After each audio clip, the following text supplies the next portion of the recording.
umaga sa iyo, kapatid.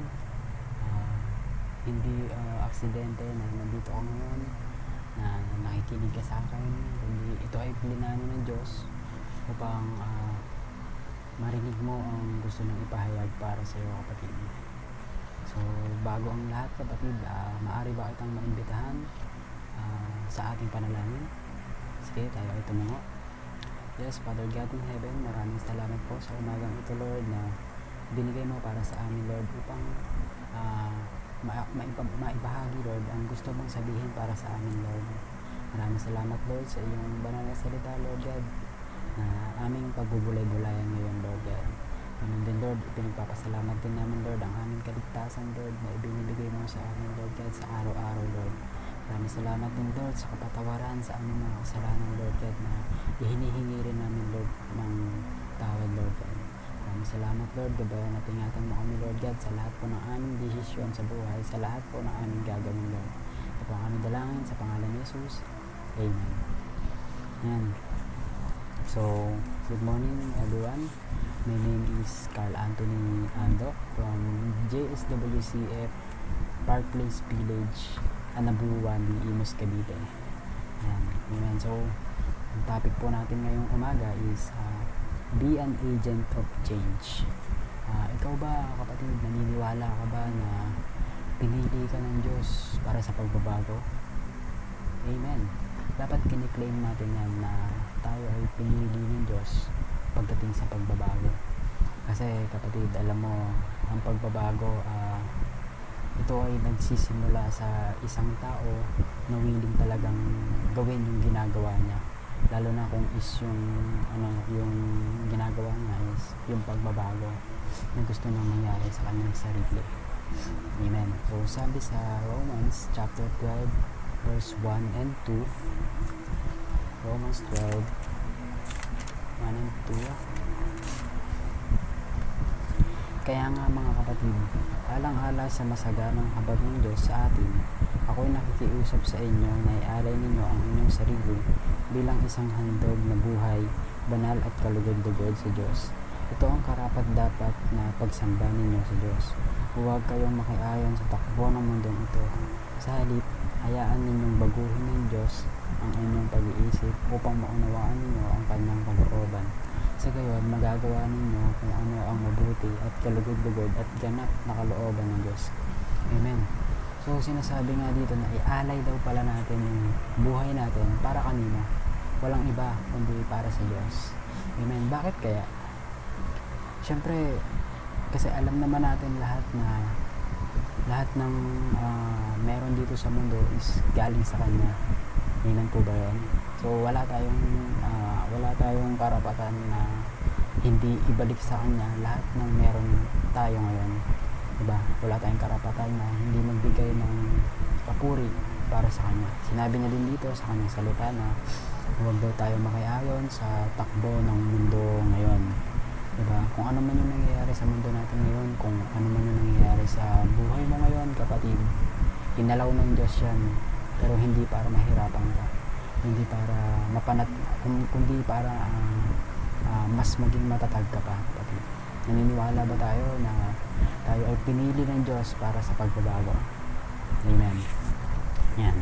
Sinabi din sa Ephesians chapter 2 verse 4 and 5. Ephesians 2 4 and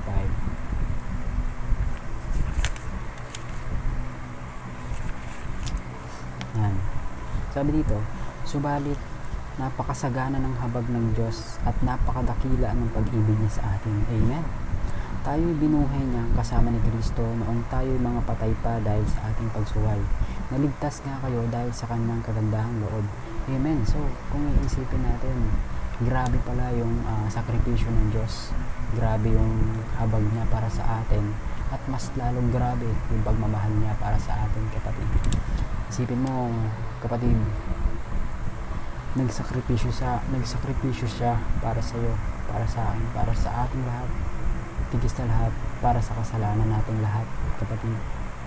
Nire-remind lang tayo dito ng Diyos na kung gaano tayo kahalaga sa Kanya, kung gaano ka kahalaga sa Kanya, kapatid, kung gaano ka kalaki yung pagmamahal niya para sa iyo, kapatid. Kaya hindi pa huli ang lahat, kapatid, para sa pagbabago.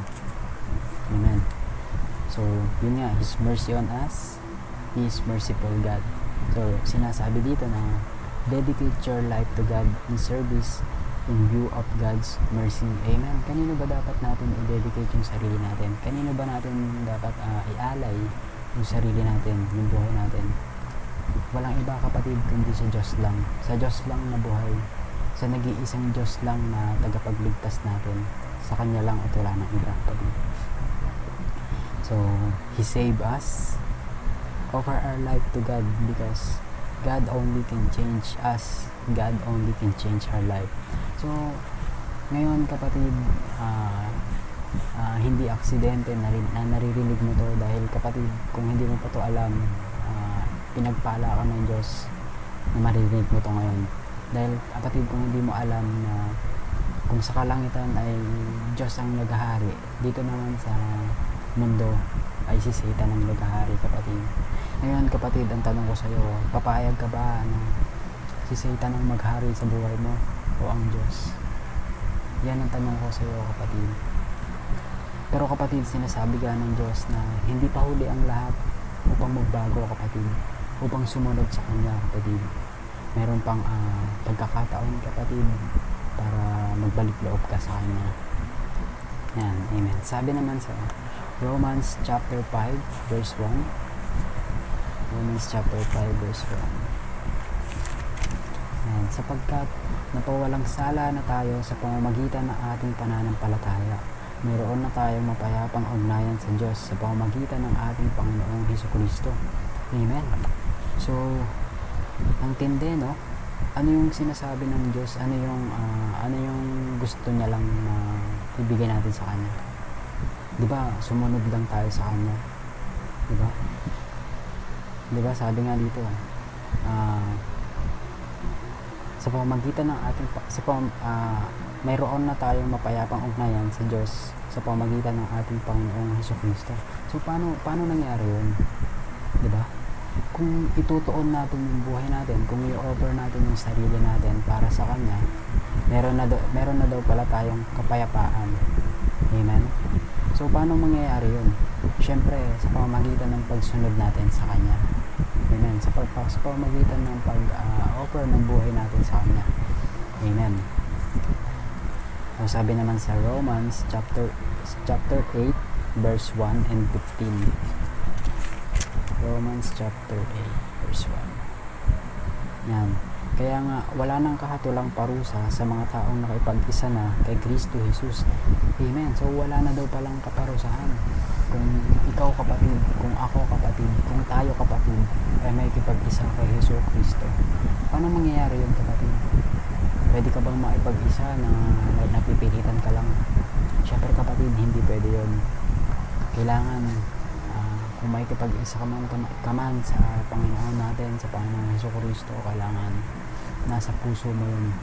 Kasi baliwala lang yan, kapatid, kung hindi mo talaga gusto yung ginagawa mo. Amen. Kaya nga, kung ano yung ginagawa natin, kapatid, kailangan isinasa puso natin. Kailangan mahal natin yung ginagawa natin, kapatid. Amen. Sabi naman dito sa 15, sapagkat hindi espiritu ng pagkaalipin ang inyong tinanggap upang kayo'y mamuhay sa takot. Sa halip, ang inyong tinanggap ay ang espiritu ng pagkupkop upang kayo'y gawing anak ng Diyos. Kaya tayo'y tumatawag sa Kanya ng Ama ko. Sa 16 naman, ang espiritu ang nagpapatotoo kasama ng ating espiritu na tayo mga anak ng Diyos. Sa 17, at yamang mga anak, tayo mga tagapagmana ng Diyos at kasamang tagapagmana ni Kristo, sapagkat kung tayo kasama niya sa pagtitiis, tayo makakasama niya sa kanyang kalwalhatian. Amen. So, merong binanggit dito ang Diyos na 4 na point. So, una is, pinatawad ka na ng Diyos. Amen. So, paano ka pinatawad, kapatid? Sa pamamagitan ng pagtanggap mo sa Kanya, sa pamamagitan ng pagtalikod mo sa lahat ng iyong kasalanan, kapatid. So, pangalawa is, hindi ka nahatulan, kapatid. Paano yun, kapatid? Sa pamamagitan ng pagsunod mo sa Kanya. Amen. Gagawin ka pang anak. Amen. So lahat pala ng anak ng Diyos is may karapatan ng tumawag ng Ama, Ama ko. Amen. Sabi doon sa verse na ating binasa. Yung pang-apat na point naman, gagawin ka pang tagapagmana. Amen. Kung iisipin natin maigi, kapatid, wala tayong ibang gagawin kundi sumunod lang sa Kanya. Kundi i-share lang kung ano man yung nasimulan ng Diyos, which is yung i-share yung gospel ng Lord. Amen. So napakabuti ng Diyos, kapatid. Kung isipin natin maigi, dapat wala na tayo ngayon dito, pero dahil sa pagmamahal nga ng Diyos, sa grabing pagmamahal nga ng Diyos para sa atin, ay naririto pa rin tayo. So ngayon, kapatid, ang mission na lang natin is bigyan siya ng papuri at sumunod sa lahat ng utos niya para sa atin. Sabi naman sa John chapter 14 verse 12,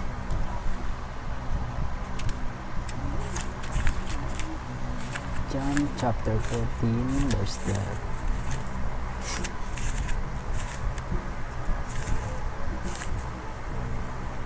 Yan. Pakatandaan ninyo, ang nananalig sa akin ay makakagawa ng mga ginagawa ko, at higit pa kaysa rito, sapagkat babalik na ako sa Ama. Amen. Ano kaya yung tinutukoy dito ng Diyos na magagawa natin yung ginagawa niya? Di ba, yun yung tinutukoy dito, kasi yung i-share natin yung word. Di ba? I-share natin yung gospel ng Lord na nasimulan ng Lord. Di ba? Kailangan kung ano man yung sinimulan niya is sundin natin. Di ba? Kasi sabihin natin na tayo, mga tao, mahiyain talaga tayo. Pero kung magtitiwala tayo sa Kanya, walang imposible na kaya rin natin gawin yung ginagawa niya sa pamamagitan ng pangalan ng Panginoong Jesucristo. Amen. Sabi naman sa Romans chapter 6 verse 13. Romans chapter 6 verse 13. Sabi naman dito, huwag na ninyong ipailalim sa kapangyarihan ng kasalanan ang alinmang bahagi ng inyong katawan bilang kasangkapan sa paggawa ng kasamaan. Sa halip, pasakop kayo sa Diyos bilang mga taong namatay na at muling binuhay, at ihandog ninyo sa Kanya ang inyong katawan bilang kasangkapan sa kabutihan. Amen. Kapatid, paano kaya natin magagawa itong sinasabi ng Diyos dito? Na ialay natin yung sarili natin sa pamamagitan ng pagsunod sa Kanya, at hindi sa paggawa ng kung ano-ano man sa sarili natin or sa katawan natin. Diba, sa pamamagitan ng magdalo sa mga churches, sa mga small group, diba, doon natin ipapakita yung pagsunod natin sa Kanya or sa paggawa natin ng kabutihan na gusto mangyari para sa atin ng Panginoon. Amen. So bakit kaya sinabi dito na wag na nating hayaan na gawin or na doon pa natin pagtuunan ng pansin sa mga maling gawain itong katawan natin. Alam mo kung bakit, kapatid? Kasi ang katawan natin, ito yung templo na ng Diyos. Templo na to ng Espiritu Santo, na ang Espiritu, ang banal na Espiritu na ang naghahari sa katawan natin, kapatid. Kaya, kapatid, nire-remind tayo ng Diyos ngayon na kung ano man yung ginagawa natin ngayon na hindi maganda is baguhin na natin yun, kapatid. Dahil sinasabi ng Diyos na hindi pa naman huli ang lahat upang magbalik loob tayo sa Kanya. Amen. So, sabi naman dito, make an impact by the renewing in your mind. Amen. Sabi sa 1 Corinthians chapter 15 verse 33. 1 Corinthians 15:33. Yan. Huwag kayong paloloko. Ang masasamang kasama ay nakakasira ng mabuting pagkatao. Amen. Kung ikaw alam mo sa sarili mo na meron kang mga kaibigan na alam mo naman na hindi maganda yung ginagawa, wala nang rason, kapatid, para magpatuloy ka pa sa pagsama sa kanila. Kasi ganito lang yan, kapatid, eh. Parang halimbawa, ikaw meron kang kaibigan na masama, tumatawag sa'yo, masama ka na din, masama na din yung ginagawa mo.